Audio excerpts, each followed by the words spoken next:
ஒரு அற்புதத்தை நம்முடைய எல்லாருடைய கண்களும் காண போகிறது. எத்தனை பேர் ஆமோதிக்கிறீர்கள்? கர்த்தர் சொன்ன ஒவ்வொரு நல் வார்த்தையும் நம்மேலும் நம்முடைய குடும்பங்களின் மேலும் ஆமென்றும் ஆமேன் என்றும் நடக்க போகிறது. அந்த வார்த்தையை விசுவாசிக்கிறவர்கள் பிழைப்பார்கள். கர்த்தருடைய புஸ்தகத்தை தேடி வாசியுங்கள். அவைகளில் ஒன்றும் குறையாது, அவைகளில் ஒன்றும் ஜோடி இல்லாதிராது. அவருடைய வாய் இதை சொல்லிட்டு அவருடைய ஆவி அவைகளை சேர்க்கும். ஆமென்.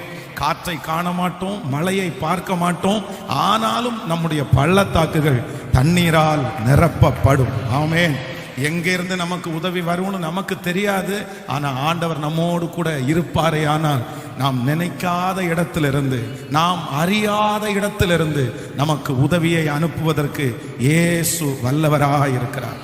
ஆமென். கடந்த சில மாதங்களுக்கு முன்பாக போன இந்த கோவிட், இந்த கொரோனாவுடைய லாக்டவுன் டைமில் நான் ஆண்டவருடைய சமூகத்திலே ஒரு நாள் என்னுடைய வாகனத்தை ஓட்டிட்டு போகும்போது எப்பவுமே ஒரு பாட்டு பாடுறது வழக்கம், ஏதாவது ஒரு பாட்டை. அப்போ அந்த நாளில் இந்த பாட்டை பாடிட்டு இருக்கிறேன். எங்கள் தகப்பனே யெகோவா நீங்க சாதாரணமானவர் அல்ல. இந்த பாட்டை அந்த டிராவல் பண்ணும்போது சத்தமா பாடிட்டே இருக்கேன். அப்படியே அழுதுட்டே பாடிட்டு இருக்கிறேன். காருக்குள்ள இருக்கிறதுனால வேற யாருக்குமே நமக்கு தெரியாது. ஆண்டவரோட அப்படியே பேசிட்டு அப்போ அந்த வாகனத்துக்குள்ள இருக்கும்போது இந்த பாட்டை பாடும்போது எனக்கு ஒரு ஜெப குறிப்பு வருது. ஏசப்பா, எனக்கு சர்ச்சுக்காக ஒரு கேமரா ஒன்று வாங்கினேன் ஏசப்பா.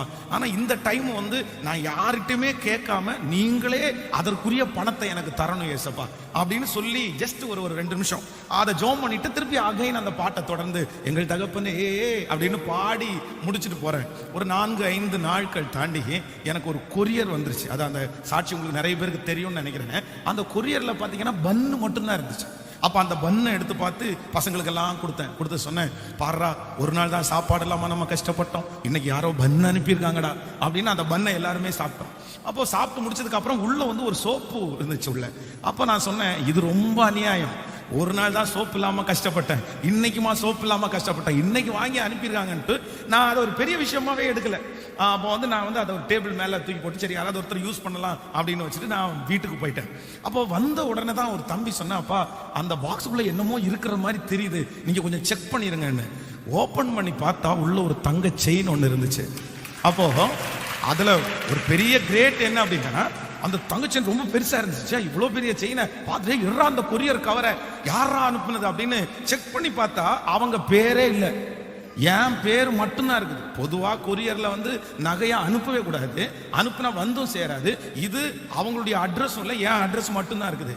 நான் கடையில கொண்டு போய் இந்த செயின் எவ்வளோ ரூபாய் கிடைக்கும் அப்படின்னா, கேமரா வாங்குறதுக்கு எவ்வளவு தேவையோ கரெக்டா அவ்வளோ இருந்துச்சு. ஸோ இன்னைக்கு வரைக்கும் யார் அதை அனுப்புனாங்க, எப்படி வந்துச்சு, யார் கொடுத்தாங்க தெரியவே தெரியாது. 2.5 லட்சம் ரூபாய் அந்த செயின் கிடைச்சிச்சு. 2.5 lakhs.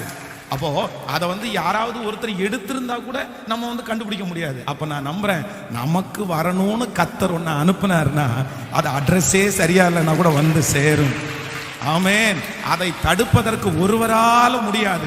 நான் நம்புறேன், எனக்கு அந்த அற்புதத்தை செய்த கர்த்தர் இந்த ஜெபத்தில் இந்த சத்தத்தை கேட்கிற உங்களுக்கும் கர்த்தர் செய்வார். உங்களுக்கு காற்று எங்க இருக்குன்னு தெரியல, மழை எப்படி வரும்னு தெரியல, ஆனால் உங்கள் பாத்திரம் நிரம்பி வழிவதற்கு ஓ ஹalleluya கர்த்தர் ஓ ஹalleluya அந்த வாய்க்கால்களை நிரம்பும்படி செய்வார். கைகளை உயர்த்தி எல்லாரும் சொல்லுவோம், ஆண்டவரே நான் நம்புகிறேன், எனக்கு நடக்க போகிறதற்காக நன்றி. சத்தமாய் சொல்லுங்கள், விசுவாசத்தோட நீங்க சொல்லுங்க, எனக்கு அந்த அற்புதத்தை நீங்க செய்ய போகிறதாய். இந்த 15வது நாள் கர்த்தர் உங்கள் மேல் பிரியமா இருக்கிறாரு. நான் தகுதியா, நான் தான் பாவியாச்சே, நான் தான் கர்த்தருக்கு பிரியம் இல்லாதவன் ஆச்சே, எனக்கு இறங்குவாரா?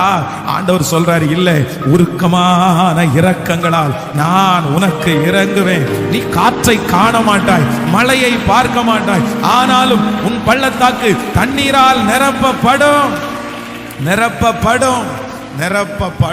ஆமென் சொல்லுங்க. அப்போ விசுவாசத்தோடு நீங்க முன்னேறுங்க, நம்பிக்கையோடு முன்னேறுங்க. ஆண்டவர் எல்லா இடங்களிலேயும் புதிய ஏற்பாட்டிலேயும் அவர் ஊழியம் செய்த நாட்களிலே எதை ரொம்ப முக்கியத்துவப்படுத்தினாருன்னா அவர் விசுவாசத்தை தான் முக்கியத்துவப்படுத்தினாரு.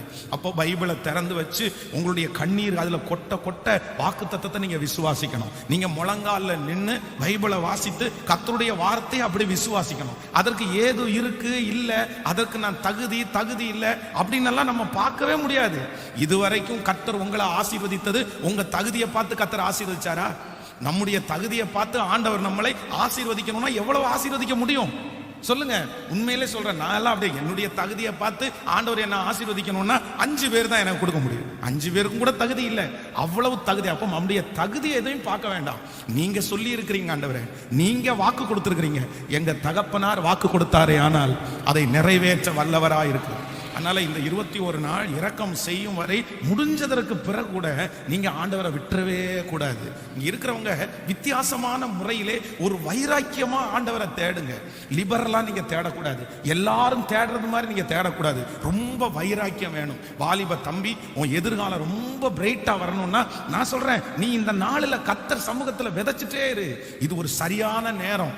ஆண்டவர் சொல்றாரு, உன் இளம் வயதின் பக்தியையும் நீ வாழ்க்கைப்பட்ட போது உனக்கு இருந்த நேசத்தையும் நான் அறிந்திருக்கிறேன் என்று கர்த்தர் சொல்றாரு. இந்த கூட்டத்துல, இந்த ஜெபத்துல எந்தெந்த வாலிபர்கள் எல்லாம் நீங்க ஆண்டவரை தேடுறீங்களோ, நான் தீர்க்க தரிசனமா எழுதி வச்சுக்குங்க, உங்க எதிர்காலம் ரொம்ப வெற்றியாக இருக்கும். கர்த்தர் உங்களுக்கு ஒரு நல்ல எதிர்காலத்தை கர்த்தர் தருவாரு. நீங்க வாழ்ந்திருப்பீங்க, நீங்க ஆசீர்வாதமா இருப்பீங்க. பணத்தை குறித்து நீங்க கவலைப்படாதீங்க. எனக்கு ஞானம் இல்லையே, கவலைப்படாதீங்க. எனக்கு நல்ல பேக்ரவுண்ட் இல்லையே, கவலைப்படாதீங்க. எதை குறித்து யோசிக்காதீங்க. கர்த்தரை மட்டும் உறுதியா பிடிச்சிட்டீங்கன்னா பணம் தன்னை போல வரும், தேவை சந்திக்கப்படும், உயர்வு தன்னை போல வரும், ஞானம் சகலமும். நான் சொல்றேன், எல்லாம் நம்முடைய ஆண்டவரிடத்துல இருக்குது. சொல்லுங்க பார்க்கலாம், சகலமும் என் கர்த்தரிடத்திலே இருக்கிறது. சொல்லுங்க, எல்லாரும் சொல்லுங்க, சகலம். அவர் எல்லாத்தினாலையும் நம்மளை என்ன பண்ணுவாருன்னா, எல்லாத்தினாலையும் நம்மளை அலங்கரிப்பார். 1 நாள் 2 நாள் இல்லை, அவருக்கு நம்மளை அலங்கரிக்க தெரியும். வேதத்துல நீங்க பவுலு, பேதுரு இந்த மாதிரி சீடர்களை எல்லாம் பார்த்தீங்க அப்படின்னா, அவங்க அந்த நாட்களிலே படிப்பறிவு இல்லாதவங்க எடுக்கிற தொழில் தான் அவங்க வச்சிருந்தாங்க. அவர்கள் கல்வி அறிவு இல்லாதவர்களா இருந்தும் அவர்கள் பேசுகிற ஞானத்தை பார்த்து அந்த ஜனங்கள் எல்லாம் என்ன பட்டாங்களாமா, ஆச்சரியப்பட்டாங்களாமா. அப்போ எங்கிருந்து வந்துச்சு அந்த ஞானம், அந்த பேச்சு திறமை எங்க இருந்து வந்துச்சு? அவங்களுக்கு யாரு கொடுத்தா? எந்த காலேஜ்ல போய் படிச்சாங்க? எந்த டியூஷன் சென்டர்ல போய் படிச்சாங்க? எதுவுமே இல்லை. யாரே கொடுத்ததுன்னா, உங்களில் ஒருவன் ஞானத்தில் குறைவுள்ளவனா இருந்தால் யாவருக்கும் சம்பூரணமாய் கொடுக்கிறவரும் ஒருவரையும் கடிந்து கொள்ளாதவருமாய் இருக்கிற கர்த்தரே அவர்களுக்கு தந்தார். அப்போ அவர்களுக்கெல்லாம் கொடுத்த ஆண்டவர் உங்களுக்கு தர மாட்டாரா? அதனால உங்களை குறித்து எனக்கு ஒண்ணுமே இல்லை, நான் என்ன பண்றதுன்ற யோசனையை விடுங்க. அப்படி யோசிக்க வேண்டாம். எனக்கு எல்லாத்தையும் தர ஒருவரால முடியும்னு மட்டும் நீங்க நினைக்கணும். ஆமென். இல்லாததை நினைச்சு நீங்க ஃபீல் பண்ணி என்ன பண்ண போறீங்க? இல்லாததை நினைச்சு அப்படி நம்ம நினைச்சிட்டே இருந்தா நினைச்சிட்டே இருக்கலாம். அவங்கள மாதிரி எனக்கு கார் இல்லை, அவங்கள மாதிரி எனக்கு வீடு இல்லை, அவங்கள மாதிரி எனக்கு சரீர பலன் இல்லை. ஒன்று நினைச்சுக்குங்க, ஆண்டவர் உங்களுக்கு கொடுத்ததுல உங்களுக்கு சந்தோஷப்பட தெரியணும். நீங்க மகிழ்ச்சியாக வாழணும். சந்தோஷமாய் வாழ்வது என்கிறது உங்களுக்கு நிறைய கொடுக்கும்போது நீங்க சந்தோஷமா இருப்பீங்க, குறைவா கொடுக்கும்போது உங்களால சந்தோஷமா இருக்க முடியாதுன்னு நினைக்காதீங்க. உங்களுக்கு எவ்வளவு கொடுத்தாலும் உங்களால சந்தோஷமாய் வாழ முடியும். என்னை பொறுத்த வரைக்கும் இன்னொருத்தரை நீங்க பார்க்காம இருந்தாலே நீங்க சந்தோஷமா வாழுவீங்க. ஒரு நாளும் இன்னொருத்தரை பார்க்கவே கூடாது. சிலருக்கு இது ஒரு ஹேபிட்டாவே மாறிடுச்சு. அவங்க கார் வாங்கிட்டாங்கன்னா உடனே நம்ம ஏன் எப்ப வாங்குறது? அவங்க வீடு வாங்கிட்டாங்கன்னா நம்ம எப்ப வீடு வாங்குறது? அவங்க அப்படி பண்ணாங்கன்னா நம்ம எப்படி பண்றது? நான் சொல்றேன், உங்களையும் மற்றவங்களையும் ஏன் நீங்க ஒப்பிட்டு பாக்குறீங்க? ஏன் அப்படி கம்பேர் பண்ணி பாக்குறீங்க? அப்படி பார்க்காதீங்க. உங்களுக்கு இன்னொருத்தர் அப்படி ஆசீர்வதிக்கப்படும் போது என்னையும் கர்த்தர் அப்படி ஆசீர்வதிக்கணும்னு ஜெபிக்கிறது தப்பு இல்லை. நீங்க ஆசைப்படுவது தப்புன்னு நான் சொல்லல, நீங்க ஜெபம் பண்ணுங்க. ஆனா அதை அடைகிறதற்காக நீங்க தீவிரப்படாதீங்க. நீங்க போய் சிக்கல் எல்லாம் மாட்டிக்காதீங்க. இன்னைக்கு நிறைய பேர் அப்படிதான் மற்றவங்களை பார்த்து தங்களுடைய வாழ்க்கையை டிசைன் பண்றதுனால நான் சொல்றேன், நிறைய பிரச்சனையில போய் சிக்கிக்கிறாங்க, நிறைய பிரச்சனையில போய் மாட்டிக்கிறாங்க. நான் ஒன்று சொல்றேன், நீங்க ஆச்சரியமா இருக்கும். ஒரு காலேஜ் படிக்கிற ஒரு தங்கச்சி ஒரு நாள் ஒரு வாலிப பையனை திருமணம் பண்ணிட்டு ஸ்ட்ரெயிட்டா சர்ச்சுக்குள்ள வந்தா. அப்ப அவன்கிட்ட கேட்டேன், நீ எங்க கல்யாணம் பண்ண அப்படின்னு கேட்டேன். அப்ப சொன்னா, ஃபர்ஸ்ட் இயர்ல நான் வந்து அந்த காலேஜ் ஜாயின் பண்ணி முடிக்கும் போது வந்து நான் வந்து ரெஜிஸ்டர் பண்ணிட்டோம் கவர்மெண்ட்ல. இப்ப தேர்ட் இயர் நான் முடிக்க போறேன். இப்போ வந்து கோயில்ல போய் கல்யாணம் பண்ணிட்டு இங்க வந்தேன் அப்படின்னு சொன்னாவா. அப்ப நான் சொன்னேன், ஒரு ஆண்டவருடைய பிள்ளை, நீ ஆண்டவருடைய ரத்தத்தினால கழுவப்பட்டவா, நீ இன்னொரு விக்கிரகத்துக்கு முன்னாடி நீ நிக்க கூடாதுன்னு உனக்கு தெரியாதா? அது எவ்வளவு பெரிய ஆசீர்வாத குறைவு. ஆண்டவர் வந்து என் நாமத்தை வீணிலே வணங்க கூடாது, விக்கிரக ஆராதனை கர்த்தர் வெறுக்கிறாரு, உனக்கு தெரியாதா? நீ ஏன் இப்படி பண்ணுன அப்படின்னு கேட்டா, அவ ரீசன் என்ன சொன்னா அப்படின்னா, இல்ல என் கூட படிக்கிற ஃப்ரெண்டு வந்து அவ வந்து தேர்ட் இயர் படிக்கிறதுக்கு முன்னாடி ஒருத்தனை கல்யாணம் பண்ணி அவ செட்டில் ஆகி அவ சம்பாதிக்க ஆரம்பிச்சா, அவ கையில இப்ப ஐபோன் இருக்குது, அவ கார்ல வரா, அவ அடிக்கிட்டே இருக்கா. அப்போ நீ யாருக்காக கல்யாணம் பண்ணேன்னா, என் ஃப்ரெண்டே அப்படி இருக்கா, அவளுக்கு முன்னாடி நான் வாழ்ந்து காமிக்கணும், அவளுக்கு முன்னாடி நான் நின்று காமிக்கணும். அவ அப்படிப்பட்ட அழகான பையனை கல்யாணம் பண்ணுவானா, நான் கல்யாணம் பண்ண முடியாதா? அவ ஒரு பணக்காரன பையனை கல்யாணம் பண்ணானா, நான் கல்யாணம் பண்ண முடியாதா? அப்போ அவளை பார்த்து தன்னுடைய வாழ்க்கையை டிசைட் பண்ணதுனால இன்னைக்கு நான் சந்தித்து 2 வருஷம் ஆகுறது, 3 மாசம் கூட அந்த புள்ள அந்த மனுஷனோட வாழவே முடியல. 3 months கூட. இன்னைக்கு காலேஜினுடைய படிப்பும் போயிருச்சு, ஃபியூச்சரும் போயிருச்சு, இனி என்ன பண்றதுன்னே தெரியல. ரெஜிஸ்டர் வேற பண்ணிட்டாங்க. இனி அந்த பிள்ளைக்கு கல்யாணம்னு ஒண்ணு பண்ணுனா 2வது திருமணம் தான் பண்ணணும். யாரை பார்த்து இது? யாரை பார்த்து? அப்போ இன்றைக்கு நீங்க ரொம்ப கவனமா இருக்கணும். இன்னொருத்தரை பார்த்து உங்க வாழ்க்கையை நீங்க டிசைட் பண்ணவே பண்ணாதீங்க. அவங்க ரொம்ப கிராண்டா கல்யாணம் நடத்துனாங்க, அதனால நாங்க ரொம்ப கிராண்டா கல்யாணம் நடத்தணும். இது என்ன ஆண்டவருடைய பிள்ளையே? ஆண்டவருடைய பிள்ளைகளுக்கு அப்படி. சோ அவங்களுக்கு வசதி இருக்கு, அவங்க கல்யாணம் அவங்க பண்ணாங்க. அதுக்காக நம்ம என்ன கடன் வாங்கி பண்ண முடியுமா? இன்னொருத்தரை பார்த்து நீங்க உங்க வாழ்க்கையை தொலைச்சுக்காதீங்க. உங்க வாழ்க்கையை நீங்க வாழுங்க, அவங்க வாழ்க்கையை அவங்க வாழ்ந்துக்கட்டும். ஆமென். எனக்கு இந்த ட்ரெஸ்ஸை இன்னைக்கு கர்த்தர் கொடுத்திருக்கிறார், கர்த்தருக்கு ஸ்தோத்திரம். நாளைக்கு எனக்கு தேவைன்னா அந்த ட்ரெஸ்ஸை கர்த்தர் தருவாரு. இல்லைன்னா எனக்கு இந்த ட்ரெஸ்ல என்ன இப்ப குறைக்கும்? என்னுடைய சரீரத்தை மறைக்கிறதுக்கு, எல்லாருக்கும் முன்னாடி ஒரு நீட்டா நிக்கிறதுக்கு ஒரு ட்ரெஸ்ஸை கொடுத்திருக்காரு. கர்த்தருக்கு ஸ்தோத்திரம். சோ இருக்கிறதுல சந்தோஷப்படுறதுன்றது பெரிய அபிஷேகம். ஆமென். பக்கத்துல இருக்கிற கையை பிடிச்சு சொல்லுங்க, இருக்கிறதுல சந்தோஷப்படுவது நல்ல அபிஷேகம். ஆமென். அதான் சிலர் பழமொழி கூட சொல்லுவாங்க, இருக்கிறத விட்டுட்டு பறக்கிறதுக்கு ஆசைப்படுறாங்கன்னு சொல்லுவாங்க. அப்படி ஆண்டவருடைய பிள்ளைகள் இருக்கிறத விட்டுட்டு பறக்கிறதுக்கு ஆசைப்படக்கூடாது. ஆமென் சொல்லுங்க.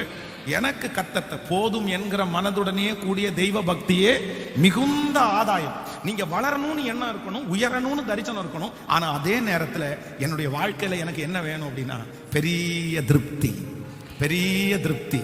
என் மனைவிக்காக உனக்கு ஸ்தோத்திரம், என் கணவனுக்காக ஸ்தோத்திரம், என் பிள்ளைக்காக ஸ்தோத்திரம், என் வீட்டிற்காக ஸ்தோத்திரம், என் வாகனத்திற்காக ஸ்தோத்திரம். ஒரு ஒரு ஒரு விஷயத்தை மட்டும் உங்களுக்கு சொல்றேன், ஒரு ட்ரிக்ஸ்னு நினைச்சுக்கோங்க. உங்களுக்கு கர்த்தர் கொடுத்திருக்கிற ஒரு ஆசீர்வாதத்தை 100 டைம் இது நல்லா இருக்குது, இது ரொம்ப நல்லா இருக்குது, இது ரொம்ப எனக்கு அழகா இருக்குது, இது ரொம்ப எனக்கு பிடிச்சிருக்குது, 100 டைம் நீங்க சொல்லுங்க. நான் நம்புறேன் அந்த விஷயம் உங்களுக்கு ஆசீர்வாதமா தாங்க இருக்கு. ஆமென்.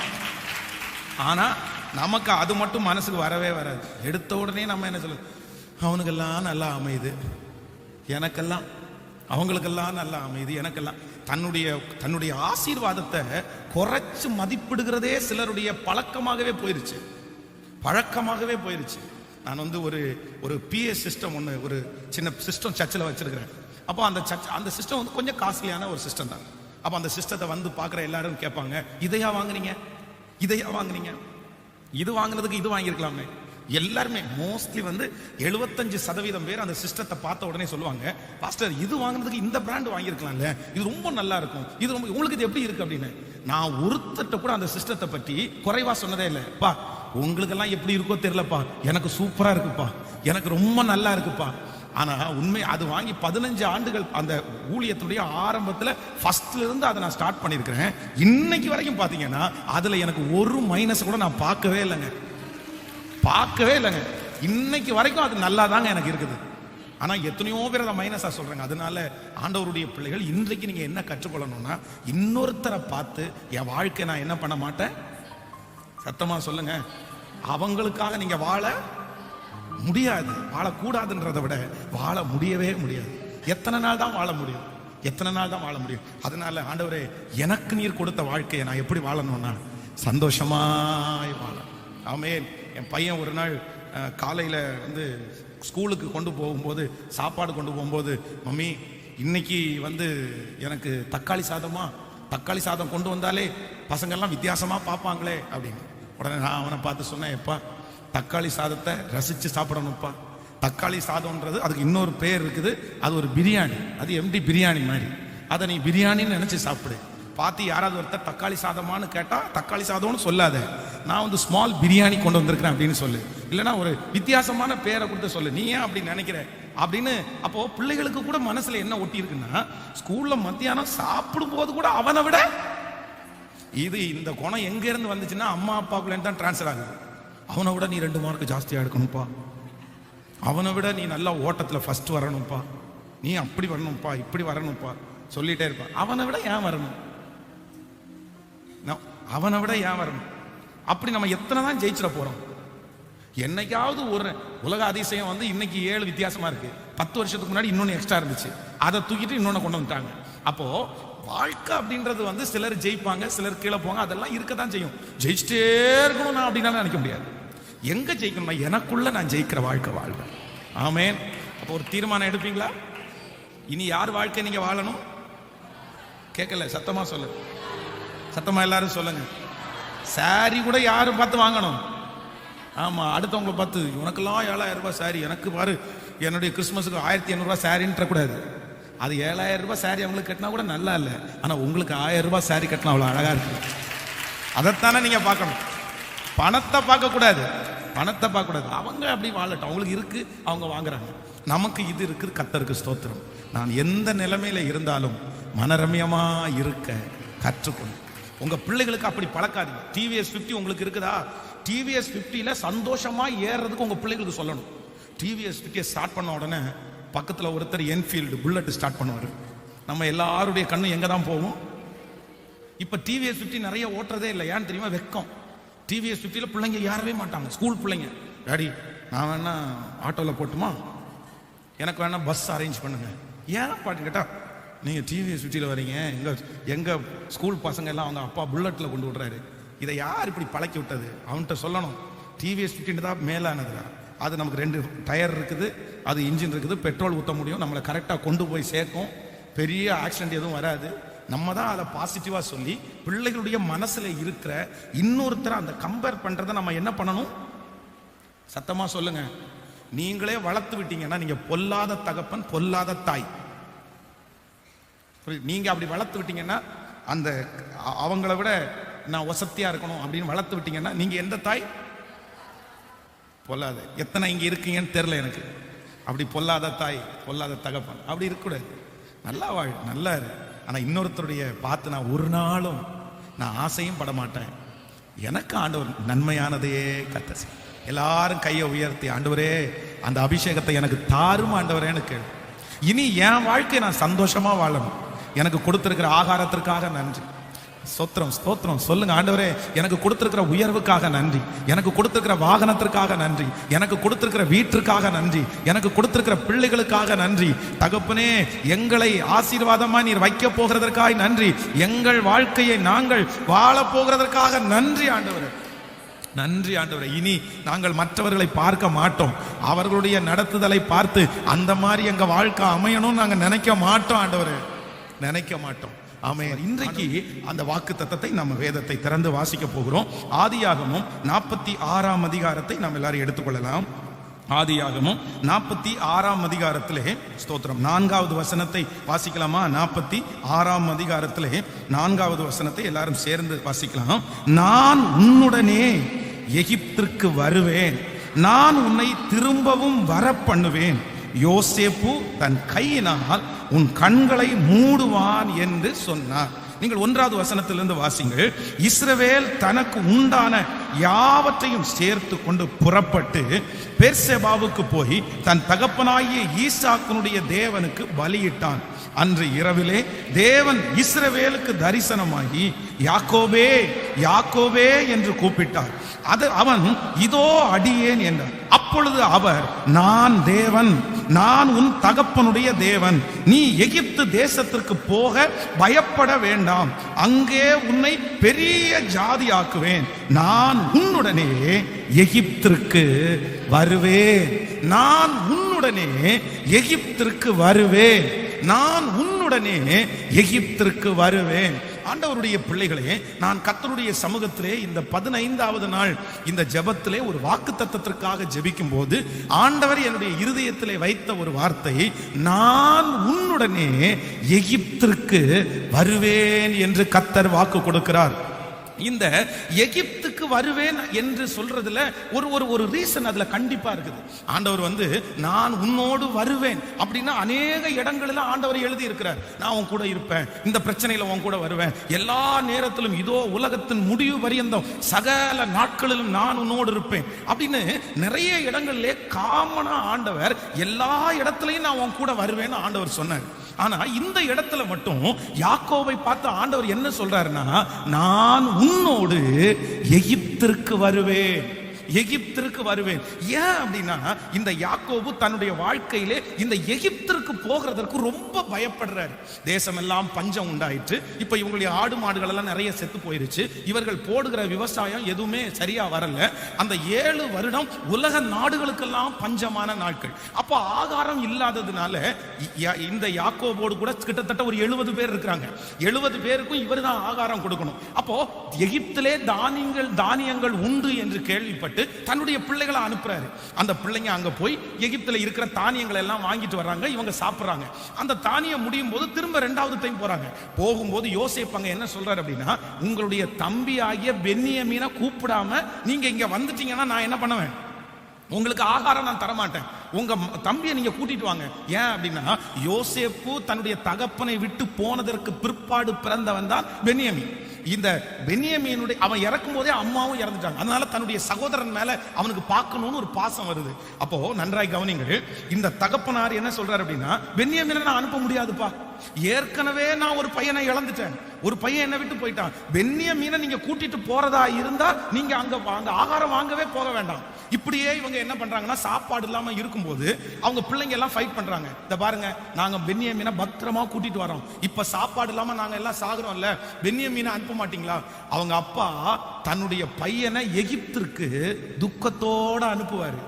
இல்லைன்னா நம்ம செத்துருவோம், சாப்பாடு இல்லாம செத்துருவோம். அப்போ யாக்கோபுனுடைய மனசுலே எகிப்து அப்படின்னாலே அது போக வேண்டாம், அது போகக்கூடாத இடம். ஏன் அப்படி அவர் மனசுல நினைச்சார் அப்படின்னா, நீங்கள் வேதத்தை எகிப்துல புரட்டி பார்த்தால் ஆபிரகாம் ஆண்டவருடைய அந்த எகிப்திற்கு போனதுக்கு அப்புறம் தான் அந்த ஜனங்களை பார்த்து பார்த்தீங்கன்னா பொய் சொல்லுவான். நீங்கள் ஆதியாகமம் 12ஆம் அதிகாரத்திலே 10வது 11வது வசனத்தை வாசிக்கும் போது வேதம் சொல்லுது, ஆபிரகாம் எகிப்து தேசத்துல போகும்போது அவன் பயப்படுறதை குறித்து, அந்த ஜனங்களை குறித்து பயப்படுறது குறித்து 12ஆம் அதிகாரத்திலே 10வது 11வது வசனத்தை வாசிக்கலாமா?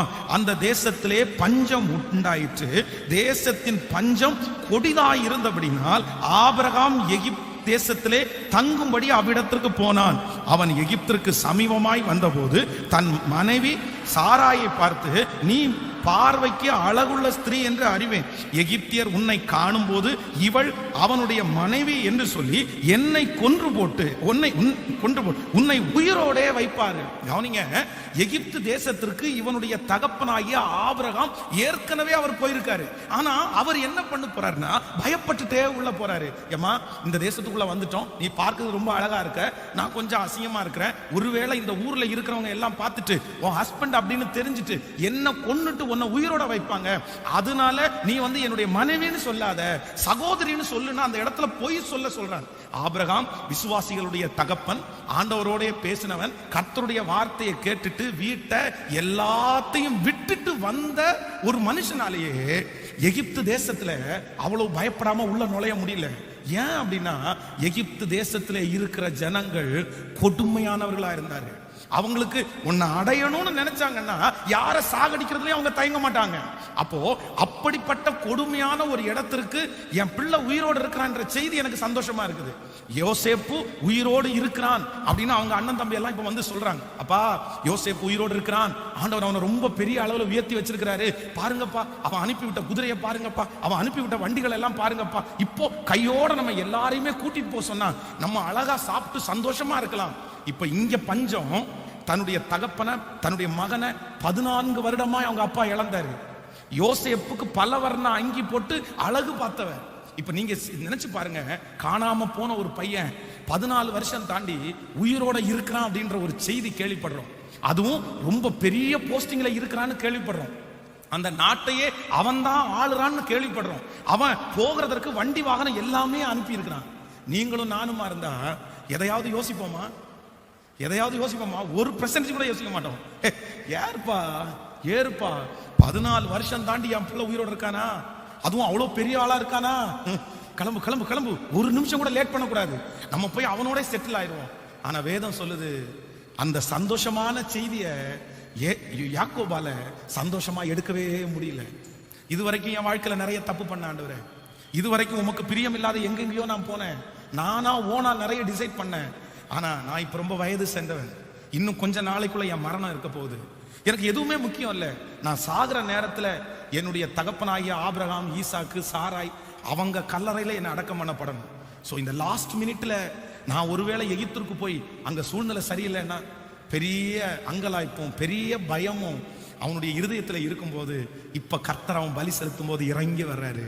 என்ன சொல்றாரு அப்படின்னா, யாக்கோபே, நீ எகிப்து தேசத்திற்கு போகிறதற்கு நீ பயப்பட வேண்டாம், நான் உன்னோடு கூட எகிப்து தேசத்திற்கு வருவேன், நான் உன்னோடு கூட வருவேன், நான் உன்னோடு கூட வருவேன். ஆண்டவருடைய பிள்ளைகளே, இன்றைக்கு ஒருவேளை இந்த ஜெபத்தில் இந்த சத்தத்தை கேட்கிறவர், உங்களுக்கு முன்பாக ஒரு பெரிய சவால் இருக்கலாம், உங்களுக்கு முன்பாக ஒரு பெரிய பிரச்சனை காத்திருக்கலாம். நான் தனியா தான் போகணுமோ, நான் எப்படி தனியா இதை நான் ஓவர் கம் பண்ண போறேன், நான் எப்படி தனியா வாழ போறேன், என் எதிர்காலம் என்ன, என் வாழ்க்கை என்ன, என் பிள்ளையினுடைய எதிர்காலம் என்ன, எனக்கு யாருமே இல்லையே, எனக்கு உதவி செய்யறதுக்கு யாருமே இல்லையே, என் பிள்ளையோட யாருமே இல்லையே, என் பொண்ணோட யாருமே இல்லையே, என்ன புரிஞ்சுக்கிறதுக்கு யாருமே இல்லையே, நான் வீட்டுல இருந்தா கூட தனியா தான் பாஸ்டர் இருக்கிறேன், நான் படுக்கை அறைக்கு போனா கூட தனியா தான் பாஸ்டர் படுக்கிறேன். ஆயிரக்கணக்கான எண்ணங்களிலே நீங்கள் எப்படி உங்களுக்கு முன்பாக இருக்கிற எதிர்காலத்தை எதிர்கொள்றதுன்னு உங்களுக்கு ஒருவேளை பயமா இருக்கலாம், பயமா இருக்கலாம். எனக்கு ரொம்ப பயமா இருக்கு பாஸ்டர், நான் அடுத்த உயர்வு, அடுத்த பதவி, அடுத்த பொறுப்பு, இல்லைன்னா உங்க பிள்ளைகளுடைய எதிர்காலம், இதெல்லாம் நினைக்கும் போது அடுத்து நான் எப்படி ஸ்டெப் எடுத்து வைக்க போறேன், இன்னும் நான் போகிற காரியம் ரொம்ப சோதனையா இருக்கும்னு நிறைய பேர் சொல்றாங்க, இன்னும் என் பிள்ளைய கல்யாணம் பண்ணி கொடுத்தா எப்படி அவ வாழ்வா, இப்படி பெரிய நெகட்டிவ் உங்களுக்குள்ள ஓடிட்டே இருக்கலாம். ஆனா இந்த 15வது நாள் கர்த்தர் உங்க கரத்தை பிடிச்சு சொல்றாரு, நீ எகிப்திற்கே போனாலும் நான் உன்னோடு வருவேன், நீ எகிப்திற்கு போனாலும் நான் உன்னோடு கூட வருவேன். என் ஆண்டவராகிய கர்த்தர் வாக்கு கொடுக்கிறார், உன் பிள்ளையோடு நான் வருவேன். இந்த உலகத்தில் இருக்கிற அம்மா, அப்பா, சொந்தம், நண்பர் யாருமே உன்னோடு கூட வராவிட்டாலும் என் அருள்நாதர் இயேசு கிறிஸ்து வாக்கு கொடுக்கிறார், நான் உன்னோடு கூட எகிப்திற்கு நான் உன்னோடு கூட வருவேன், நான் உன்னோடு கூட வருவேன். ஆசீர்வாதத்துல உங்களோட வர்றதற்கு 1000 பேர் காத்துட்டு இருக்கிறாங்க, உயர்வுல உங்களோட வர்றதற்கு 1000 பேர் காத்துட்டு இருக்கிறாங்க. நிறைய பேர் உங்க கூட வந்தாங்க, சந்தோஷத்துல உங்க கூட நிறைய பேர் வந்தாங்க, வெற்றியில உங்க கூட நிறைய பேர் வந்தாங்க, உங்க பாக்கெட்ல பணம் இருக்கும் போது உங்களோட நிறைய பேர் வந்தாங்க, நீங்க சந்தோஷப்படும் போது உங்க கூட நிறைய பேர் வந்தாங்க. ஆனா இன்னைக்கு நெருக்கமான ஒரு பிரச்சனையில நீங்க போற பாதை கடினமா இருக்குது. இன்னைக்கு யாரையாவது உதவிக்கு அழைச்சா யாருமே வரமாட்டேன், நான் வரமாட்டேன், உன் பாடு நீ பார்த்துக்கோ, உன் பிரச்சனை நீ பார்த்துக்கோ, நான் எப்படி உன் கூட வருவேன், என்னால வர முடியாது.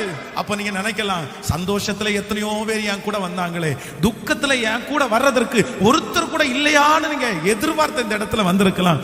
ஆனா சிஸ்டர், பிரதர், எங்க அன்பு தாயே, தகப்பனே, கர்த்தர் தீர்க்க தரிசனமா சொல்றாரு, இந்த பாதையில உன் கூட நான் வருவேன், உன் சொந்தக்காரன் வராம இருந்தாலும் நான் உன் கூட வருவேன், நீ நம்பினவர்கள் வராவிட்டாலும் இந்த தேவையில என் அருள்நாதர் இயேசு கிறிஸ்து வாக்கு கொடுக்கிறார், நான் உன்னோடு எகிப்திற்கு வருவேன். நீ பயப்பட வேண்டாம், நீ கலங்க வேண்டாம். நான் நம்புறேன், ஆண்டவர் உங்க கூட வருவார் என்றால் அது எகிப்தாய் இருந்தாலுமே அது கானானாய் மாற்றப்படும், அது நரகமாய் இருந்தாலுமே அது பரலோகமாய் மாற்றப்படும், அது கஷ்டமான பாதையாய் இருந்தாலுமே அது லகுவாக்கப்படும். அதுல ஒன்றுமே இல்லை என்றாலும் உன் பாத்திரம் நிரம்பி வழியும். ஏனென்றால் கர்த்தர் உன் கூட வர்றாரு. கரங்களை தட்டி நம்புகிறவர்கள் ஹalleluya ஹalleluya ரப்பலா தேஹரம் ரோதலரா சம்தன ரோஹபபா, நான் உன்னோடு எகிப்திற்கு வருவேன், நான் உன்னோடு எகிப்திற்கு வருவேன். கானானுக்கு மட்டுமல்ல, எகிப்திற்கே என்னோடு கூட வருகிறவர். கையை உயர்த்தி எல்லாரும் சொல்லுங்க, இந்த வார்த்தையை நான் நம்புற ஆண்டவரேன்னு சொல்லுங்க, விசுவாசிக்கிற ஆண்டவரேன்னு சொல்லுங்க, இந்த வார்த்தை எனக்கு தான் அப்படின்னு சொல்லுங்க. இதோ உலகத்தின் முடிவு பரியந்தம் சகல நாட்களிலும் நான் உன்னோடு கூட இருக்கிறேன். நீங்க அந்த ஹாஸ்பிட்டலுக்கு போகும்போது உங்க கூட இயேசு வர்றாரு, அந்த ஆபரேஷன்ல இயேசு உங்க கூட வர்றாரு. ஹalleluya. அந்த கடன்காரனுக்கு முன்னாக இயேசு உங்களுக்கு வர்றார். அந்த ஜாமீன் அந்த இடத்துல இயேசு உங்களுக்காக நிற்பார். இயேசு அந்த இடத்துல உங்களுக்காக பரிந்து பேசுவார். அந்த பேங்குக்குள்ள இயேசு உங்களுக்காக வருவார். அந்த நெருக்கமான சூழ்நிலையில இயேசு உங்களோடு வருவார். உங்களுக்கு கொடுக்கப்பட்டிருக்கிற அந்த பொறுப்பில் இயேசு உங்களோடு கூட வருவார். உங்களுடைய சரீரம் பலவீனப்படும் போது இயேசு உங்களோடு கூட வருவார். ஆமென் சொல்லுங்க. ஒரு ஆண்டவருடைய பிள்ளை, ஆண்டவர் மேல நீங்க ஆண்டவரை அறிஞ்சுக்கணும். எப்படி அறிஞ்சுக்கணும்னா, ஆண்டவர் கானானுக்கு மட்டும் நம்ம கூட வர்றவர் அல்ல. இந்த உலகத்துல இருக்கிற நிறைய பேர் எப்ப நம்ம கூட வருவாங்கன்னா, கானானுனா மட்டும்தான் நம்ம கூட வருவாங்க. கானான் அப்படின்னா வந்துருவாங்க. கானான் அப்படின்னா ஆசீர்வதிக்கப்பட்ட இடம், செழிப்பான இடம், ஒரு சந்தோஷமான இடம். ஆனா கஷ்டம், பிரச்சனை, யாருக்காவது ஒருத்தர் நீங்க பேசணும், எனக்காக ஜாமீன் கையெழுத்து போடணும், எனக்காக போலீஸ் ஸ்டேஷன்ல வர முடியுமா, எனக்காக ஒரு சாட்சி சொல்ல முடியுமா, அப்ப பாத்தீங்க அப்படின்னா நிறைய பேர் என்ன பண்ணுவாங்கன்னா ஸ்கிப் பண்ணிட்டே இருப்பாங்க. சென்னையிலே பல ஆண்டுகளுக்கு முன்பாக ஒரு மருத்துவத்தை படித்து முடித்து டாக்டரான ஒரு பையன் மருத்துவத்தை படித்து கொண்டிருக்கும் போது ஒரு கிறிஸ்தவ குடும்பம். அப்போ அவன் படிச்சுட்டு இருக்கும்போது தன்னுடைய நண்பனுக்கு அவனுக்கு ஒரு பெரிய வாக்குவாதம் வந்துருச்சு. அப்போ அந்த வாக்குவாதம் முத்தி போய் கடைசியில் அவன் என்ன பண்ணிட்டான் அப்படின்னா, அந்த பையனை அவன் கொன்னுட்டான். அந்த பையன் கொன்னுட்டான். அது ஒரு பெரிய பிரச்சனையா நீங்கள் கூட நிறைய பேர் பேப்பர்ல கூட வாசிக்க முடியும். அப்போ அவன் கொன்னதுக்கு அப்புறம் என்ன பண்ணிட்டான்னா, அவனுடைய உடம்பை அவன் பாட்டா கட் பண்ணிட்டான். கட் பண்ணி பேக்ல வச்சு அவன் டிராவல் பண்ற ஒவ்வொரு இடத்துலையும் ஒவ்வொரு இதா போட்டுட்டு போனான். கடைசியில் போலீஸ் அதை அவனை கண்டுபிடிச்சா அவனுடைய பெயர் டேவிட். அவனுடைய அம்மா அப்பா 2 பேரும் ஊழியம் செய்யறவன். அவன் இந்த மாதிரி கொண்டுட்டான். அப்போ எல்லாருமே உலகமே அவனை பார்த்து கொந்தளிச்சிருச்சு. இல்ல நீ ரொம்ப மோசமான, உண்மையில அவன் மோசமானவன் தான், அப்படி பண்ணியிருக்க கூடாது. அப்போ அவனுக்கு தூக்கு தண்டனை கைதியை ஆகிற அளவுக்கு எல்லாருமே பேசிட்டாங்க. இவனை விடுதலை ஆக்கக்கூடாது, இவனுக்கு மன்னிப்பு கொடுக்கக்கூடாது. ஆனா என்னதான் உலகம் அப்படி நியாயம் தீர்த்தாலும் பெத்த பிள்ளைய, அந்த பிள்ளைய அவங்க அம்மா அப்பா இழந்துட்டாங்க. அது ஒரு கொடுமையானது. அவங்க அம்மா அப்பாவுடைய இறுதி ரொம்ப வருத்தப்படும். ஆனா இந்த பையன் அப்படி சொன்னா இனி திரும்பி எப்படி அவன் பண்ணாம இருப்பான். ஆனா பெத்த அம்மா அப்பா தன்னுடைய பிள்ளை தூக்குல தொங்குறத சாகிறத ஒரே பையன் எப்படி அவங்களால பொறுத்துக்க முடியும். ஆனாலும் முழங்கால் படிட்டு ஒவ்வொரு நாளும் ஆண்டவரத்துல சொன்னாங்களா, ஆண்டவரே எங்க பிள்ளை செஞ்சது தப்பு தான், நாங்க அதை ஒத்துக்கிறோம், பட் அவனை கொல்றது எப்படி நாங்க ஒத்துக்க முடியும். ஆனா ஒண்ணு, உங்களுக்கு என் பையிலைய கொடுக்க வேணாம்னா எடுத்துருங்க. அந்த அம்மா அப்பாவுக்காக அழுது அவங்க சமாதானத்துக்காக ஜெபம் பண்ணாங்களாமா அவங்க. ஆனா தன்னுடைய பிள்ளைக்காக திறப்புல நின்னாங்க. அப்போ எல்லாரிடத்துலையும் போய் நிறைய பேரிடத்துல என் பிள்ளை ஃபர்ஸ்ட் மார்க் வாங்கியிருக்கான், என் பிள்ளை மனம் திரும்பிட்டான், என் பிள்ளை இப்போ இயேசுவை ஏத்துக்கிட்டான், இனி செய்ய மாட்டான்றான், இந்த ஒரு சான்ஸ் கொடுப்பீங்களா, ஒரு சான்ஸ் கொடுப்பீங்களா. அவங்க போகிற இடத்துல எல்லாம் சொன்னாங்களாமா, உன் பிள்ளைக்காக வாதாட நாங்க வரமாட்டோம். எத்தனையோ பேரை கூப்பிட்டு, உண்மையிலே நம்மளா இருந்தா கூட போக மாட்டோங்க. நம்ம எப்படி போவோம்? ஒரு கொடுமையா ஒருத்தனை கொண்டு இருக்கிறான், அவனுக்காக நம்ம வக்காலத்து வாங்குவோமா, வழக்காடுவோமா? முடியாது. நம்ம போக மாட்டோம். யாருமே போகல. ஆனா அவங்க டெய்லி முழங்காலிட்டு ஜெபம் பண்ணாங்க.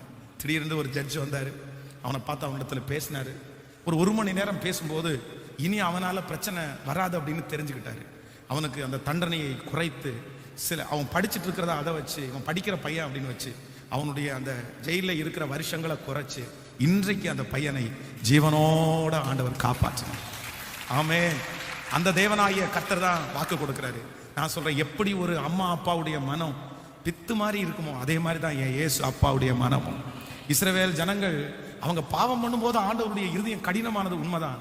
ஆனா அந்த பாவத்திற்காக மனம் திரும்பி அழும்போது ஆண்டவருடைய இருதயம் அப்படியே இளகிருச்சு. அவங்களுக்காக கர்த்தர் அவர்களுக்காக இறங்கினார். நான் நம்புறேன், ஒருவேளை உங்கள் பாவத்து நிமித்தமாய் கர்த்தர் உங்கள் மேல கோபமா இருக்கலாம், உங்களை ஆண்டவர் உங்களை அந்த பாதைக்குள்ள நடத்தி இருக்கலாம், நீங்க தான் காரணமா இருக்கலாம். ஆனா இந்த 21 நாளும் இரக்கம் செய்யும் வரை கூட்டத்துல கர்த்தர் சமூகத்துல கையேந்தி நின்று, என்னை மன்னிச்சிருங்க ஆண்டவரே, நான் தான் ஆண்டவரை தப்பு பண்ணேன், என் சூழ்நிலை அப்படி பண்ணிருச்சு ஆண்டவரேன்னு கர்த்தர் சமூகத்துல நிற்கும் போது என் ஆண்டவர் கண்டிப்பா உங்களுக்காக இறங்கி மறுபடியும் உங்கள் தலையில் மேல ஆசீர்வாதத்தை வைப்பார் என்று நான் நம்புகிறேன். அவர்தான் வாக்கு கொடுக்கிறாரு, நான் உன்னோடு கூட கானானுக்கு மட்டுமல்ல எகிப்திற்கும் வருவேன். ஹல்லேலூயா. கானான்ல இருக்கும்போது இயேசு உங்களோட வந்தார், உங்களை சந்தோஷப்படுத்தினார். இப்போ உங்க பாதை எகிப்து. கர்த்தர் சொல்றாரு, டோன்ட் வரி, நீ ஒரி பண்ணிக்காத, நான் கூட வருவேன், நான் கூட வருவேன். ஆமே. இந்த வார்த்தையை தியானித்துக் கொண்டிருக்கும் போது ஒரு 3 காரியத்தை ஆண்டவர் என்னுடைய இருதயத்தில் பேசினார். அப்படின்னா வேதத்திலேயே ஆண்டவர் சென்ற 3 இடங்கள், ஆண்டவர் ஒரு 3 சூழ்நிலையில 3 பேருடைய வாழ்க்கையில ஆண்டவர் கடந்து போறாரு. அதை வேகமாய் உங்களுக்கு சொல்லி உங்களுக்காக நான் ஜெபிக்க ஆசைப்படுகிறேன். முதலாவதாக ஒரு வசனத்தை வாசிக்கலாம். தானியேலின் தீர்க்க தரிசன புஸ்தகம் 3ஆம் அதிகாரத்தை எடுத்துக்கொள்ளலாமா? தானியேலின் தீர்க்க தரிசன புஸ்தகம் 3ஆம் அதிகாரத்திலே 19வது வசனத்தை வாசிக்க போகிறோம். 3ஆம் அதிகாரம் தானியேலின் தீர்க்க தரிசன புஸ்தகம் 3ஆம் அதிகாரத்திலே 19வது வசனத்தை நம்ம வாசிக்கும் போது, அப்பொழுது நேபுகாத் நேச்சாருக்கு கடும் கோபம் உண்டு, சாத்ராக் மேஷாக் ஆபேத் நேகோ என்பவர்களுக்கு விரோதமாய் அவருடைய முகம் வேறு பெற்றது.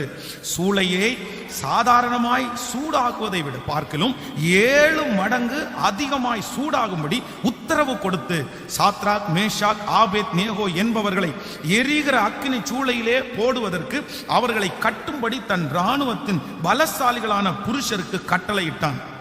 அப்பொழுது அவர்கள் தங்கள் சால்வையோடும் நிசார்களோடும் பாகைகளோடும் வஸ்திரங்களோடும் கட்டப்பட்டு எரிகிற அக்கினி சூளையின் நடுவிலே போடப்பட்டார்கள். ராஜாவின் கட்டளை கடுமையாய் இருந்தபடினாலும் சூளை மிகவும் சூடாய் இருந்தபடினாலும் அக்கினி ஜுவாலையானது சாத்ராக் மேஷாக் ஆபேத் நேகோ என்பவர்களை தூக்கி கொண்டு போன புருஷர்களை கொன்று போட்டது. சாத்ராக் மேஷாக் ஆபேத் நேகோ என்றும் அந்த 3 புருஷரும் கட்டுண்டவர்களாய் எரிகிற அக்னியின் நடுவிலே விழுந்தார்கள். அப்பொழுது ராஜாவாகிய நேபுகாத் நேச்சர் பிரமித்து தீவிரமாய் எழுந்திருந்து தன் மந்திரிமார்களை நோக்கி, 3 புருஷர்களை அல்லவோ கட்டுண்டவர்களா அக்னியிலே போட்டோம் என்றார். அதற்கு ராஜாவுக்கு பிரதி உத்தரமாக, ஆம் ராஜாவே என்றார்கள். அதற்கு அவன், இதோ 4 பேர் விடுதலையாய் அக்னியின் நடுவிலே உலாகிறதை காண்கிறேன், அவனின் ஒரு சேதமும் இல்லை. 4ஆம் ஆளின் சாயல் தேவபுத்திரனுக்கு ஒப்பாயிருக்கிறது என்றார். கரங்களை தட்டி ஹalleluya. சாத்ராக் மேஷாக் ஆபேத் நேகோவுடைய தேவன் நம்முடைய தேவன். ஆமென். இந்த சம்பவம் நமக்கு தெரிந்த சம்பவம். சாத்ராக் மேஷாக் ஆபேத் நேகோ ராஜாவுக்கு முன்பாக வைராக்கியமாய் நிற்கிறார்கள். எல்லாருமே ஆண்டவரை தூசிச்சாலும், ஆண்டவருக்கு முன்னாடி மற்ற விக்கிரகத்துக்கு முன்னாடி நின்னாலும் நாங்க நிக்க மாட்டோம் அப்படின்னு ஒரு பெரிய வைராக்கியத்தை எடுத்தாங்க. அப்போ 7 மடங்கு அக்னி சூளை அப்படியே பெருசாக்கப்படுது. அவர்களை கட்டி கொண்டு போன பலசாலியான புருஷர்கள் போகிற இடத்திலே செத்து விழுந்தார்களாமா.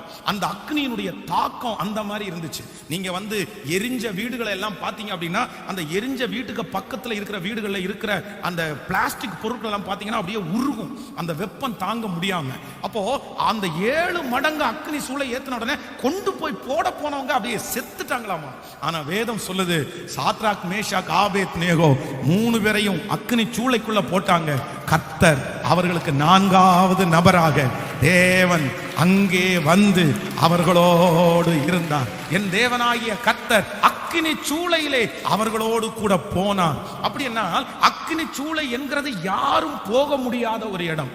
நினைச்சா கூட இந்த சாத்ராக் மேஷாக் ஆபேத் நேகோவுக்கு உதவி செய்கிறதற்கு ஒருவராலும் போக முடியாது. ஏன்னா அந்த இடத்திற்கு போனா அவர்களுக்கும் சாவு வர்றது நிச்சயம். இன்றைக்கு இந்த ஜெபத்தில் இந்த சத்தத்தை கேட்கிற உங்களுடைய யாரோ ஒருத்தர் இதே போல ஒரு சிச்சுவேஷன்ல நீங்க கடந்து போகலாம். பாஸ்டர், நான் கடந்து போகிற சூழ்நிலையிலே யாருமே உதவி செய்ய வர முடியாது, யாருமே என்னை காப்பாற்ற முடியாது, அக்கினி ஜுவாலை. அப்படி யாராவது எனக்காக வந்தால், எனக்காக அந்த இடத்துல கிரியை செய்யணும்னு நினைச்சா அவங்களும் என் கூட சேர்ந்து மடிஞ்சு போவாங்க. எனக்கு யாரு உதவி செய்ய வந்தாலும் அவர்கள் வெற்றியோடு திரும்பி வர மாட்டாங்க.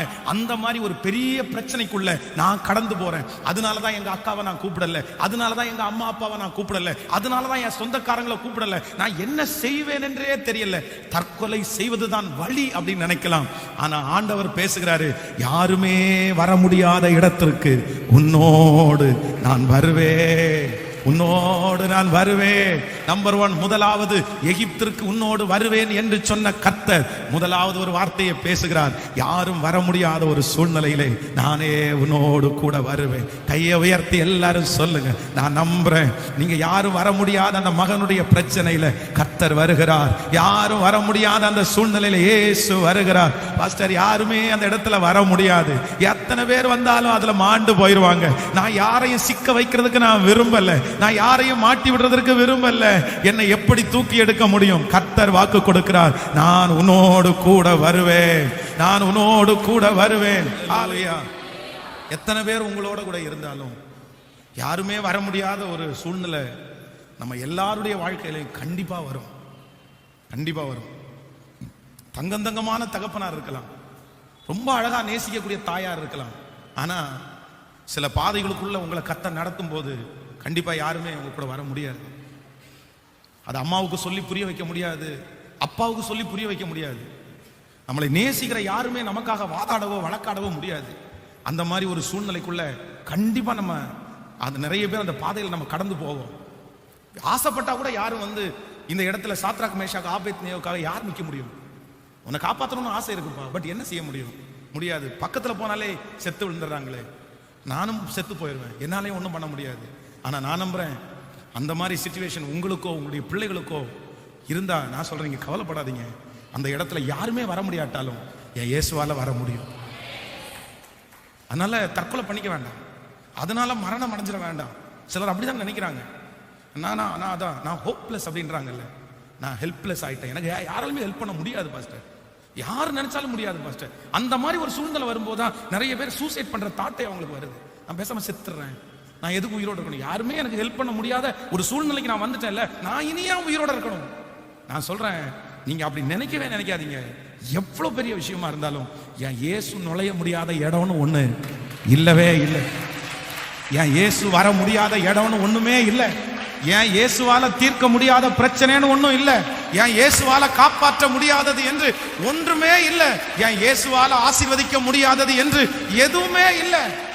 அதனாலதான் ஆண்டவர் வாக்கு கொடுக்கிறாரு, நான் உன்னோடு கூட யாரும் வர முடியாத இடத்துல வருவே. நீ எகிப்திற்கு போறதுக்கு பயப்பட வேண்டாம் மகனே, நான் உன்னோடு கூட எகிப்திற்கு வருவேன். நீ நினைக்கிறது மாதிரியே உன் பிள்ளையாய யோசேப்பு அவனுடைய கையினாலே உன் கண்ணை மூடுவான். நீ கவலைப்படாத. நீ எந்த இடத்துல உன்னை அடக்கம் பண்ணணும்னு நினைச்சியோ அதே இடத்துல உன்னை அடக்கம் பண்ணுவாங்க. அந்த மாதிரியே பாத்தீங்கன்னா கரெக்டா யாக்கோபு எகிப்திற்கு போறாரு, 12 பிள்ளைகளும் அங்க இருக்காங்க, எல்லாரையுமே பிளஸ் பண்றாரு. எல்லாரும் ஆசீர்வதிச்சு முடிச்ச உடனே அவ்வளவுதான், இதோ தன்னுடைய தகப்பனார் ஜீவித்து போறாருன்னு பிள்ளைக்கு அறிவிக்கப்படுது. உடனே யோசேப்பு தனக்கு பிறந்த பிள்ளைங்க 2 பேரையும் கொண்டு போய் அவங்க அப்பாவுக்கு முன்னாடி நிக்கிறான், நிறுத்துறான். அப்பா, எனக்கு இந்த ஊர்ல கர்த்தர் எனக்கு கொடுத்த பிள்ளைங்க. அப்பா சொல்றாரு, நான் உன்னையே பார்ப்பேன்னு நினைக்கல, ஆனா உன் பிள்ளைகளையும் பார்த்துட்டேனேடா. ரொம்ப சந்தோஷம்னு மகிழ்ச்சியாய் அந்த 2 பிள்ளைகளுடைய தலைமையில கையை வச்சு பிளஸ் பண்ணி வேதம் சொல்லுது, அங்கே யாக்கோபு ஜீவித்து போனான். அப்படியே தன்னுடைய பையன் யோசேப்பு கையை எடுத்து கண்ணை மூடி எல்லாருக்கும் அனௌன்ஸ்மெண்ட் பண்ணி, எங்க அப்பா என்னதான் இருந்தாலும் ஆண்டவரோட நடந்தாரு. எங்க அப்பா ஒண்ணு மட்டும்தான் ஆசைப்பட்டாரு, ஆபிரகாம் தனக்கு மனைவிக்காக சாராய்க்காக வாங்கின மக்பேலா அப்படின்னு அந்த குகையில அவர் அடக்கமணும்னு நினைச்சாரு அப்படின்னு சொல்லி ரொம்ப பரிவாரத்தோட. அதான் யாக்கோபுக்கு நடந்தது மாதிரி ஒரு அடக்க ஆராதனை இந்த உலகத்திலே இன்னும் யாருக்கும் நடந்ததே இல்லை. அந்த அளவுக்கு கிராண்ட் அடக்க ஆராதனை, குதிரைகள் ரதங்கள் பெரிய பரிவாரத்தோட அங்க எகிப்திலே போடுகிற கந்த வர்க்கங்களை எல்லாம் போட்டு அவரை அப்படியே அடக்கம் பண்ணாங்க. இதுக்கு ஒரே ஒரு வார்த்தை மட்டும்தான், நான் உன்னோடு கூட எகிப்திற்கு வருவேன். ஹல்லேலூயா, ஹல்லேலூயா. சோ நம்பர் 1, முதலாவதாக யாருமே வர முடியாத இடத்துக்கு இயேசு வருவார். நம்பர் 2, இரண்டாவதாக ஒரு வசனத்தை வாசிக்கலாம். 2 தீமோத்தேயு எடுத்துக்கொள்ளலாமா? 2 தீமோத்தேயு புஸ்தகம் 4ஆம் அதிகாரத்திற்கு வாருங்கள். 2 தீமோத்தேயு 4ஆம் அதிகாரத்திலே 4ஆம் அதிகாரம் 16வது வசனத்தை வாசிக்கலாமா? 16வது வசனத்தை சரி, அதுக்கு முன்னாடி கூட வாசிக்கலாம். நீயும் 15வது வசனத்திலிருந்து, நீயும் அவனை குறித்து எச்சரிக்கையாய் அவன் நம்முடைய வார்த்தைகளுக்கு எதிர்த்து நான் முதல் விசை உத்தரவு சொல்லுகையில் ஒருவனும் என்னோடு கூட இருக்கவில்லை, எல்லாரும் என்னை கைவிட்டார்கள், அந்த குற்றம் அவர்கள் மேல் சுமராதிருப்பதாக. கர்த்தரோ எனக்கு துணையாய் நின்று என்னாலே பிரசங்கம் நிறைவேறுவதற்காகவும் புறஜாதியாரெல்லாம் கேட்கிறதற்காகவும் என்னை பலப்படுத்தினார். சிங்கத்தின் வாயிலிருந்தும் நான் ரட்சிக்கப்பட்டேன். இன்னொரு விசை, நான் முதல் விசை உத்தரவு சொல்லுகையில் ஒருவனும் என்னோடு இருக்கவில்லை, எல்லாரும் என்னை கைவிட்டார்கள்.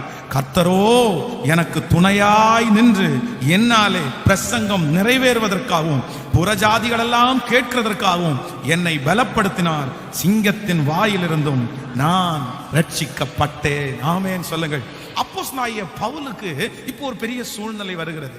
என்ன அப்படின்னா, ஒரு காலத்திலே இந்த அப்போஸ்தலனாகிய பவுலுக்காக ஜனங்கள் தங்களுடைய ஜீவனையே கொடுக்கிறதற்கு ஆயத்தமா இருந்தாங்க. அதான் ஒரு ஊழியக்காரன் வந்து சில நேரத்தில் ரொம்ப நன்றாக ஊழியம் செய்யும் போது அந்த ஊழியக்காரனை நேசிக்கிறதுக்குன்னு ஒரு கூட்டம் இருக்கும். அந்த கூட்டம் வந்து பாத்தீங்கன்னா என்ன வேணாலும் அவருக்காக செய்வாங்க. அப்போ அந்த காலத்திலே அப்போஸ்தலனாகிய பவுலுக்கு வந்து தன்னுடைய கண்களை பிடுங்கி கொடுக்கறதுக்கு கூட ஜனங்கள் ரெடியா இருந்தாங்களாம்.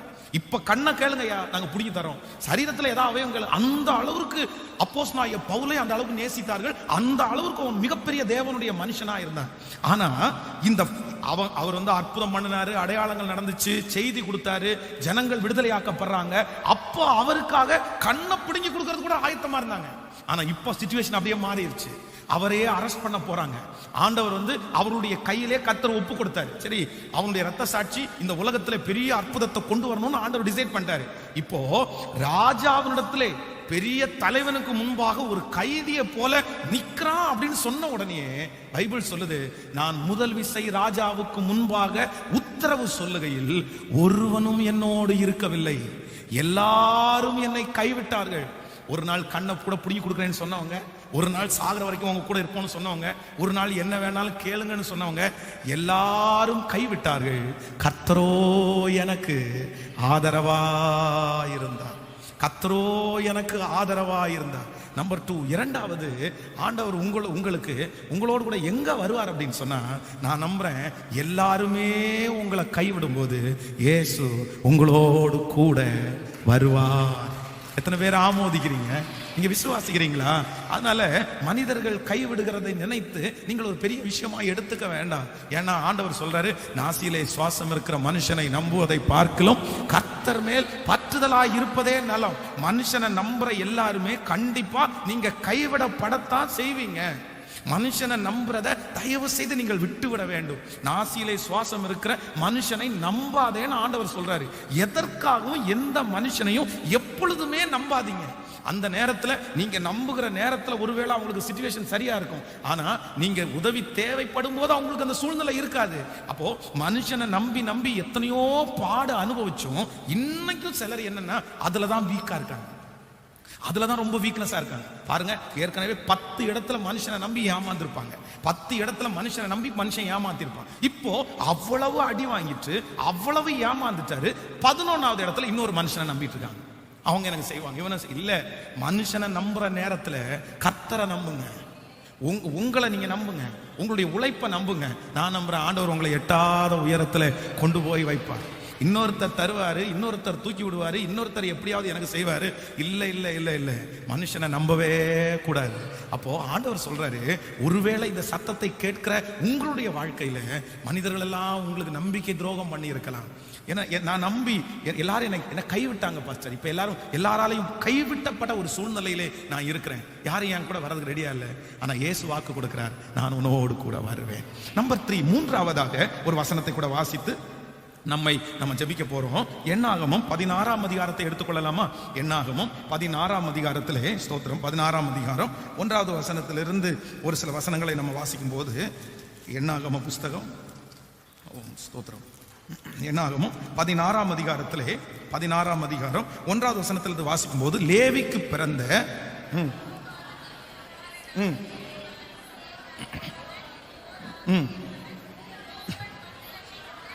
இஸ்ரவேல் புத்திரரில் சபைக்கு தலைவர்களும் சங்கத்துக்கு தலைவர்களும் அழைக்கப்பட்டவர்களும் பிரபலமானவர்களாகிய 250 பேர்களோடும் கூட மோசேக்கு முன்பாக எழும்பி நின்று. நீங்க இன்னொரு வசனத்தை, 4வது வசனத்தை வாசிக்கலாம். மோசே அதை கேட்டபோது முகம் குப்புற விழுந்தான். கவனிங்க, இந்த இடத்துல ஒரு 250 பேரை கோராகு அப்படின்ற ஒரு மனுஷன், அந்த மனுஷன் எழும்பி என்ன பண்றான் அப்படின்னு சொன்னா, எப்படி அது வந்து உங்களுக்கு மட்டும் ஊழியத்தை கொடுப்பீங்க, எங்களுக்கு ஊழியம் கொடுக்க மாட்டீங்களா? அப்ப அந்த பாலிட்டிக்ஸ் அப்படின்னு சொல்றது இன்னைக்கு கிடையாது, அன்னைக்கு மோசையினுடைய காலத்திலே இருந்திருக்கு. பாருங்களேன், அது எப்படி சர்ச்சில் அவன் மட்டும் பெரிய ஆளு, அவன் மட்டும் எப்படி வரலாம் அப்படின்னு சொல்லி அந்த கோராகு என்கிற ஒரு மனிதன் எழும்பி இப்ப 250 பேரை தன்னுடைய பக்கமா கொண்டு வந்தான். அந்த 250 குறித்து வேதம் சொல்லுது, 250 பேரும் முக்கியமானவங்க, பெரிய பெரிய தலைவர்கள்.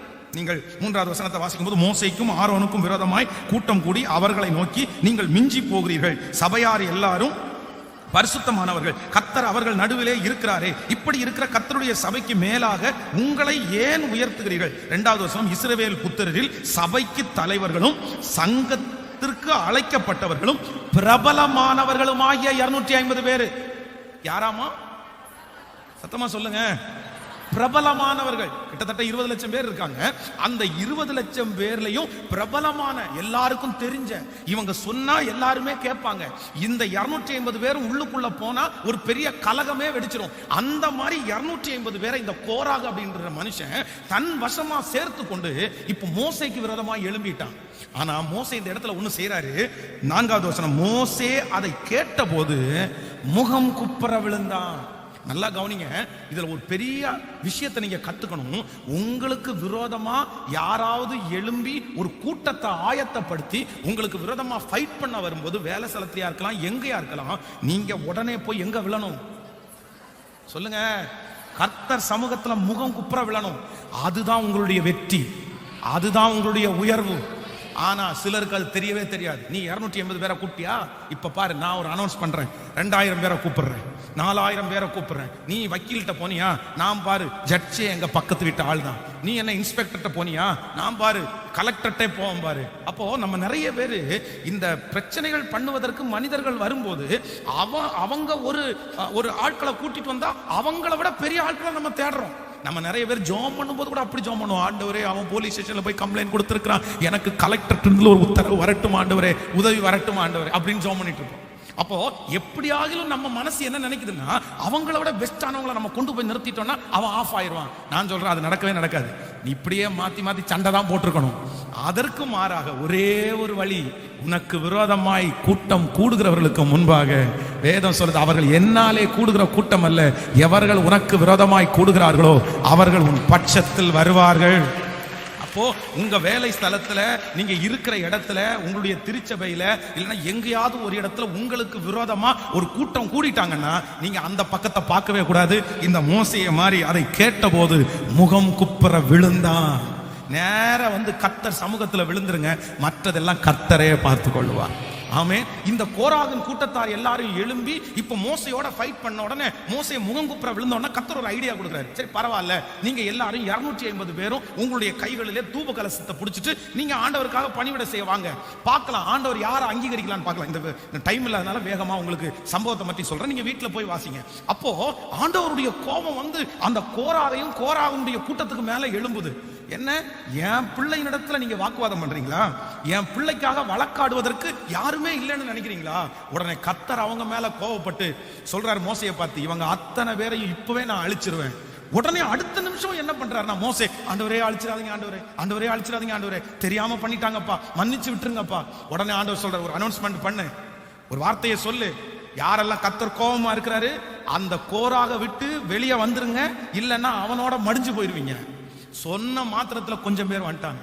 அடுத்த நிமிஷமே பூமி தன்னுடைய வாயை பிளந்து எல்லாரையும் அமுக்கிருச்சாங்க. முதல் பூமி எதிர்ச்சி பைபிள்ல எங்க எழுதப்பட்டிருக்குன்னா அங்கதான் எழுதப்பட்டிருக்கிறது.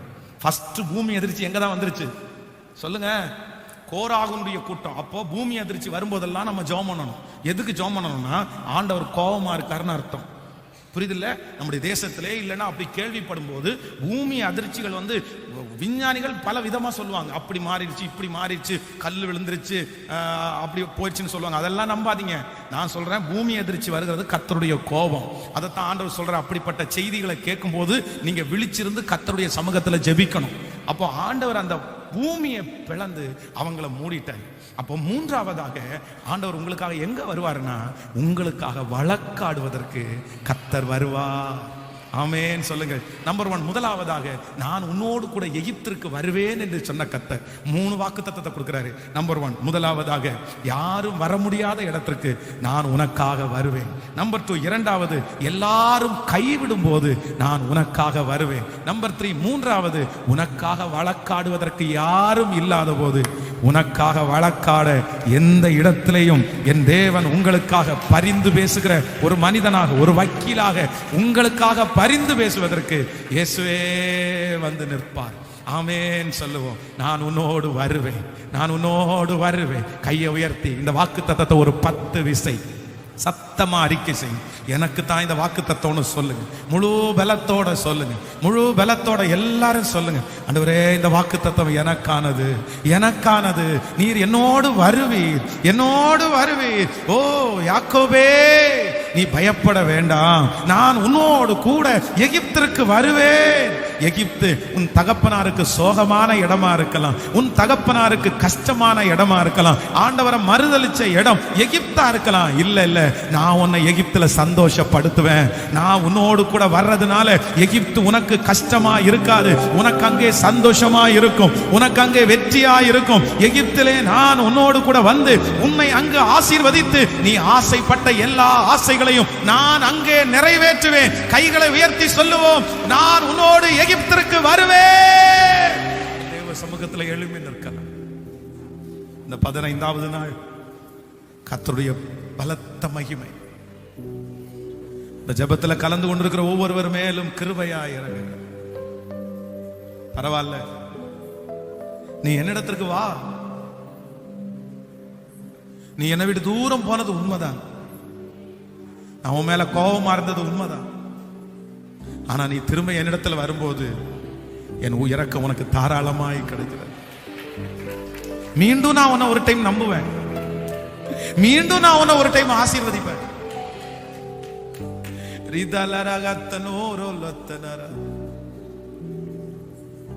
தகப்பனே, நீ சொன்ன வாக்குத்தத்தம் நிறைவேறணும் நாங்க நம்புறோம். எங்க எல்லாரோடையும் நீங்க பேசிருக்கிறீங்க ஆண்டவரே. உண்மையிலே உண்மையில அப்படித்தான்ப்பா. 1000 பேர் எங்களை சுற்றி இருந்தாலும் நாங்க இன்னைக்கு யாக்கோப மாதிரிதான்ப்பா நின்றுட்டு இருக்கிறோம்.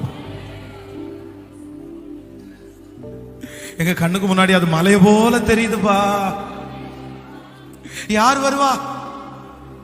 அவங்க பொல்லாத ஜனமாச்சே, அவங்க நிறைய பேரை காயப்படுத்தி இருக்காங்களே. ஆனா உங்க வார்த்தையை நாங்க நம்புறோம் ஆண்டவரே.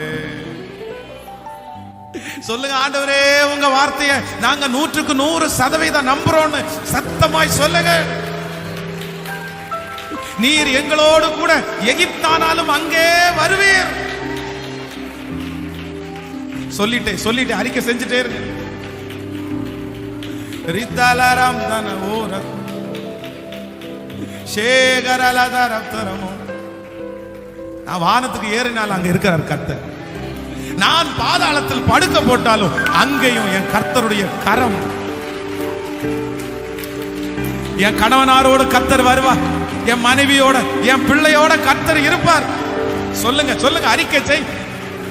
நான் உன்னோடு வருவேன். Thank you Holy Spirit. உடைய பிள்ளைகள் எல்லாரையும் மனதார நான் ஆசீர்வதிக்கிறேன்.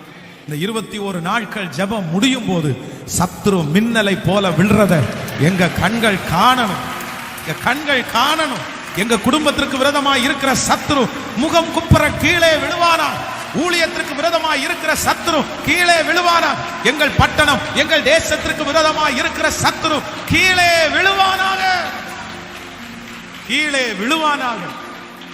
இந்த சத்தம் தொனிக்கப்படுகிற, இந்த சத்தம் கேட்கப்படுகிற ஒவ்வொரு வீடு, ஒவ்வொரு அறை, ஒவ்வொரு காதுகளிலும் கர்த்தருடைய பிரசன்னம். இந்த இடத்துல எவ்வளவு பிரசன்னம் இருக்குதோ அதே பிரசன்னம் இந்த சத்தத்தை கேட்கிற ஒவ்வொரு இடத்துலையும் இருக்கட்டும் அப்பா.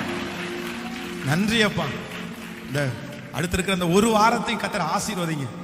எங்களோட பேசிட்டே இருக்கிறீங்க அப்பா. எழுப்புதல் வந்துருச்சு, எழுப்புதல் வந்தது, எங்கள் குடும்பத்திற்கு வந்தது, எங்களுக்குள்ளே வந்தது, எங்கள் பட்டணத்திற்கு வந்தது.